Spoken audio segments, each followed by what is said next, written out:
There is something unsettling about certain people. You meet them, and you cannot quite explain it. They carry themselves with a quiet weight, a stillness that feels almost ancient. Their eyes hold something that most people's eyes don't. And then you notice they look younger than they should. Not in a cosmetic way, not in the way of someone who has simply avoided the sun or found a good cream. Something deeper, something that lives beneath the surface of the skin. Carl Jung spent his entire life trying to name that thing.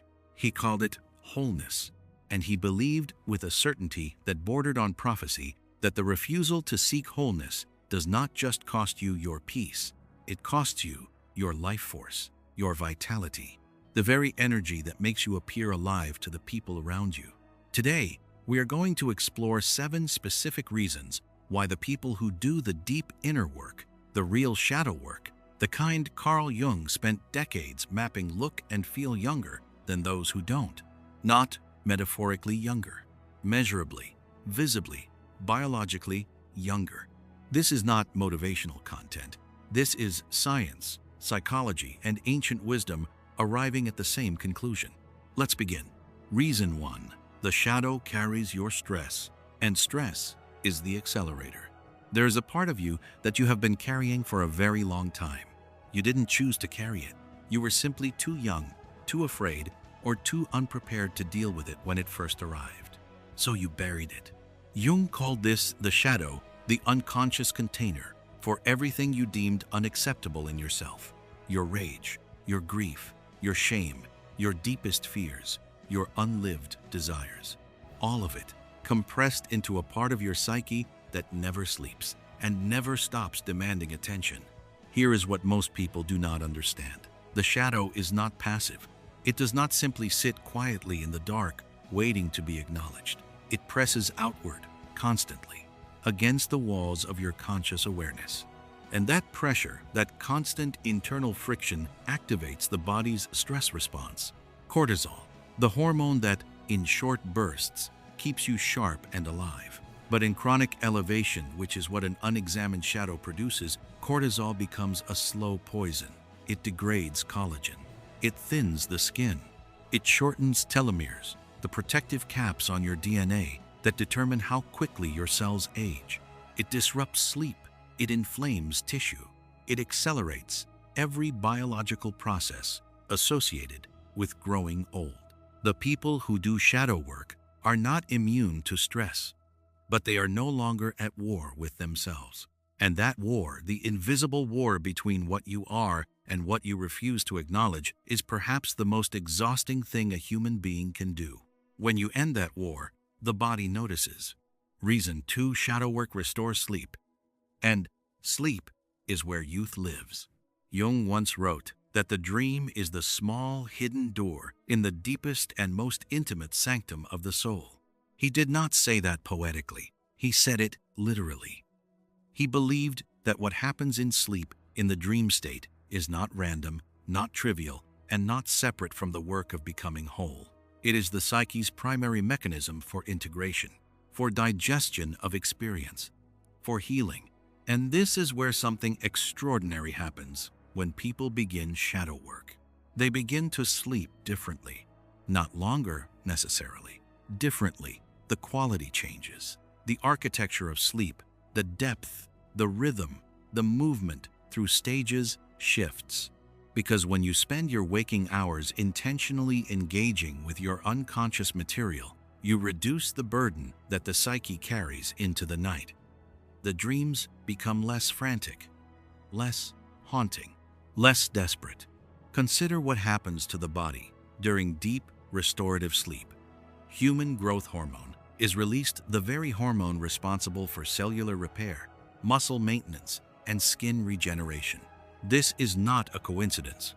The body chose night for this process because night is when the defenses come down, when the noise stops. Now imagine what happens when that sleep is chronically disrupted, when the shadow, unexamined, floods the night with anxiety and fragmented dreams. When you wake at 3 in the morning with a nameless dread you cannot explain. The repair does not happen year after year, the maintenance is deferred. Shadow work reclaims the night, and the body responds with a vitality that is visible to anyone who looks closely enough. Reason 3. Authenticity changes your biochemistry. There is a particular kind of exhaustion that comes from pretending. Not the exhaustion of hard work, not even the exhaustion of grief. A specific, hollow tiredness that settles into the bones of people who have spent years performing a version of themselves that is not true. Jung had a name for this performed self. He called it the persona, the mask we construct to meet the world's expectations. It is not inherently evil. We all need a social face. But when the persona becomes the whole of what a person believes themselves to be, and the shadow is sealed away beneath it, something begins to deteriorate. The body keeps score.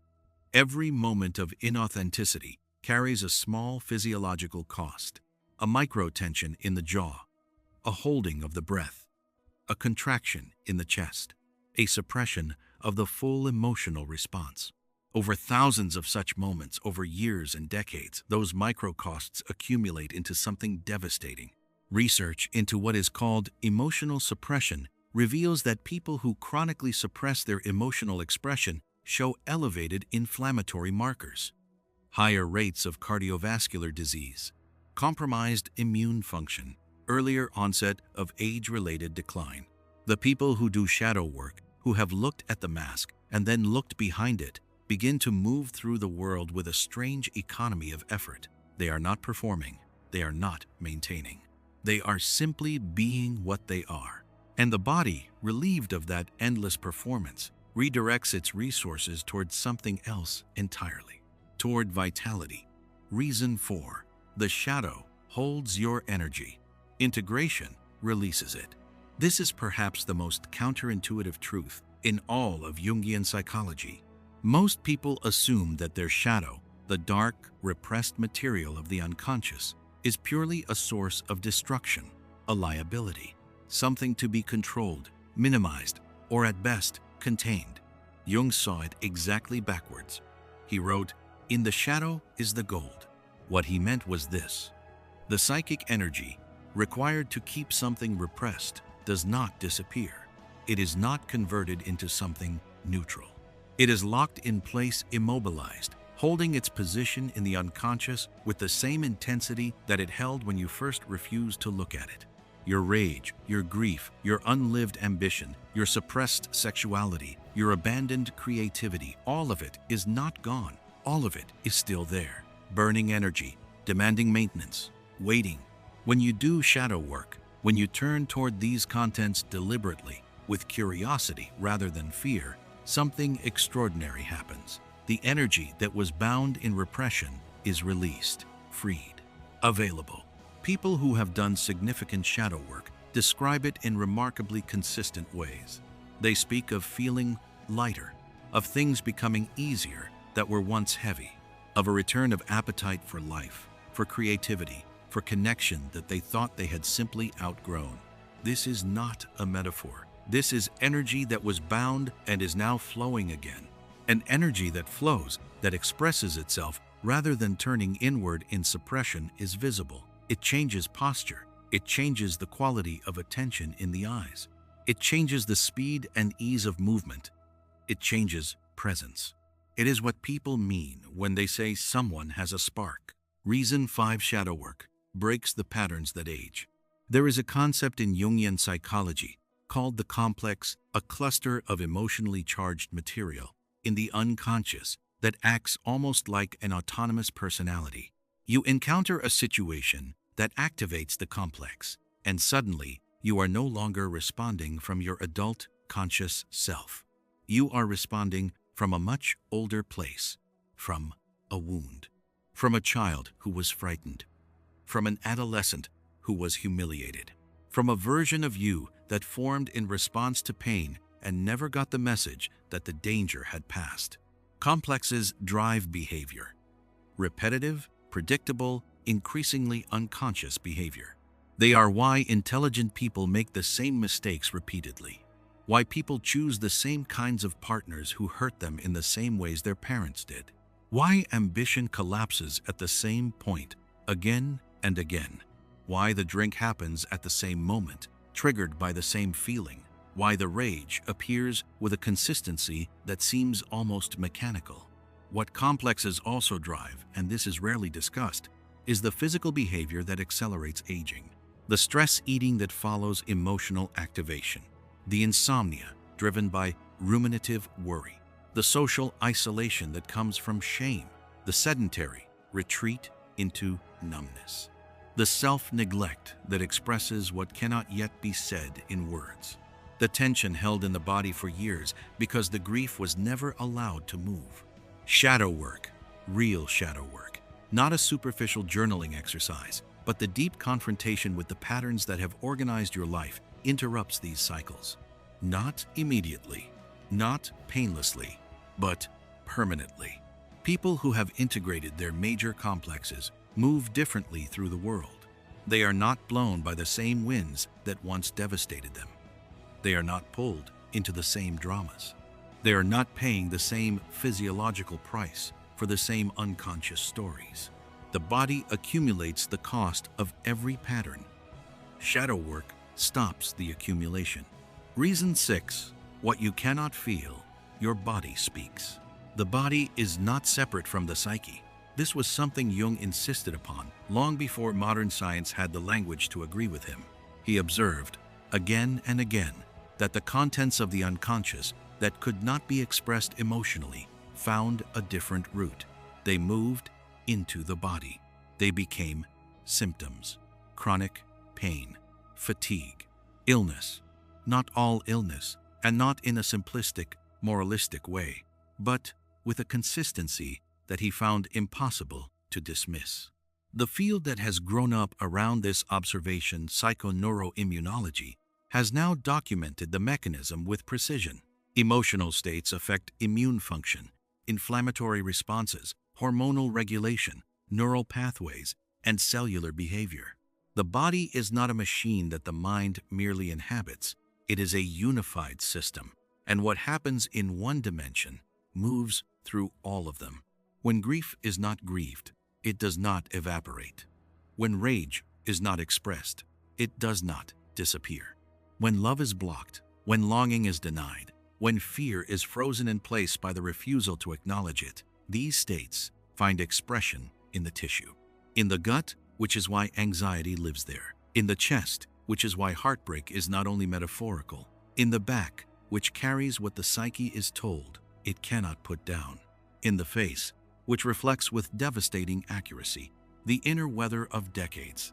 People who do shadow work, who learn to feel what they have been refusing to feel, who allow the grief to move and the rage to complete its gesture, and the fear to be met rather than fled. These people experience something that looks, from the outside, like inexplicable physical improvement. The gut settles, the chronic tension releases, the face softens, the posture opens.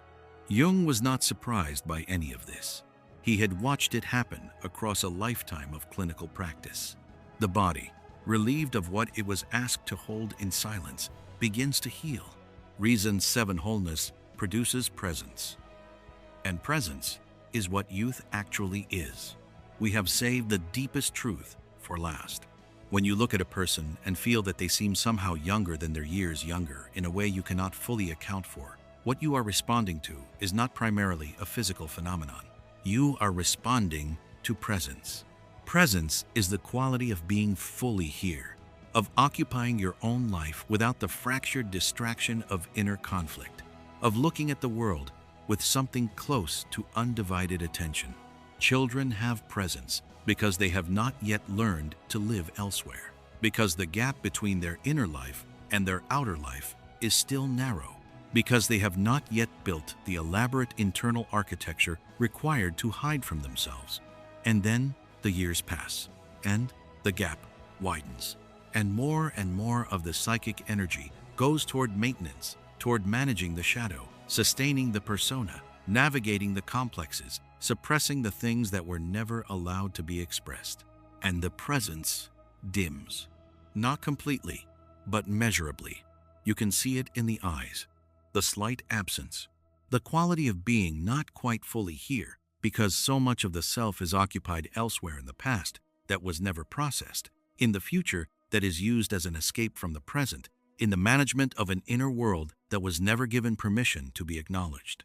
Shadow work at its deepest level is the practice of closing that gap, not perfectly, not in one season, or one crisis, or one profound realization, over years, over the accumulation of thousands of honest moments, over the slow, difficult, irreversible process of becoming more of what you actually are. And the result, the strange, luminous result, is a quality of presence that people around you feel before they can name it. A quality that registers in the nervous system as warmth, as groundedness, as vitality, as the peculiar sensation that this person is actually here. That quality has always been what we mean, at the deepest level, when we call someone young. Not the smoothness of skin, not the speed of movement, but the brightness of a consciousness that has not retreated from itself. Jung wrote, near the end of his life, "The privilege of a lifetime is to become who you truly are." He was not describing an achievement, he was describing a return. And the people who make that return slowly, imperfectly, courageously, carry it on their faces for the rest of their lives. That is the real anti-aging secret. Not something you apply, something you become. If this landed somewhere inside you, if something shifted while you listen, then you already know that the shadow work has begun. The awareness is the first move. What you do with it is the practice of a lifetime. If you want to go deeper, we have more waiting for you here. Take care of your inner world. Everything else follows.